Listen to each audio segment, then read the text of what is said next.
কিছুদিন আগে আমাদের একটা বিয়েবাড়ির নেমন্তন্ন ছিল। তো ওখানে স্টার্টার্সে কী কী আইটেম ছিল তা তো তোমাদের সাথে শেয়ার করেছি। চলো তোমাদের সাথে এই ভিডিওতে শেয়ার করি যে মেন কোর্সে কী কী আইটেম ছিল। এখানকার মেনু কার্ড আগেই অ্যাড করে দিয়েছি, তোমরা চাইলে সেটা পজ করে দেখে নিতে পারো।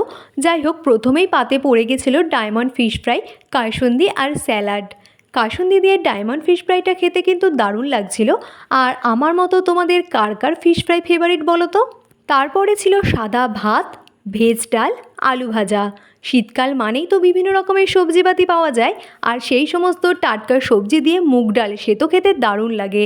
আর তার সাথে ছিল ফুলকপি চিংড়ি মাছ দিয়ে একটা তরকারি। এটাও কিন্তু খেতে বেশ টেস্টি হয়েছিল, আর চিংড়ি মাছের সাইজগুলোও কিন্তু ছিল বেশ বড় বড়। তারপরে ছিল কাতলা মাছের কালিয়া। আমি বরাবরই পেটের মাছই বেশি পছন্দ করি, আর আজকে তো কিছু না বলতেই আমাকে পেটের মাছই দিয়ে গেছিলো। এটাও কিন্তু খেতে বেশ সুন্দর হয়েছিল, আর মাছের পিসগুলোও ছিল কিন্তু খুব সুন্দর। আর এর পরে ছিল মাটন কষা বা চিকেন কষা। আমি নিয়েছিলাম মাটন কষা। এটা খেতে তো খুবই টেস্টি হয়েছিল, আর এর গ্রেভিটা দিয়ে ভাত মেখে খেতে তো পুরো ফাটাফাটি লাগছিল। আর বোন নিয়েছিল চিকেন কষা, তো ওর থেকে আমি একটু চিকেন কষা ট্রাই করেছিলাম, ওটাও কিন্তু খেতে বেশ ভালো হয়েছিল। শেষ পাতে ছিল আমের চাটনি, পাঁপড়, আর তার সাথে ছিল রাজভোগ আর গুড়ের সন্দেশ। আমি গুড়ের সন্দেশটা নিইনি, শুধু রাজভোগটাই নিয়েছিলাম, আর চাটনিটাও খেতে দারুণ হয়েছিল।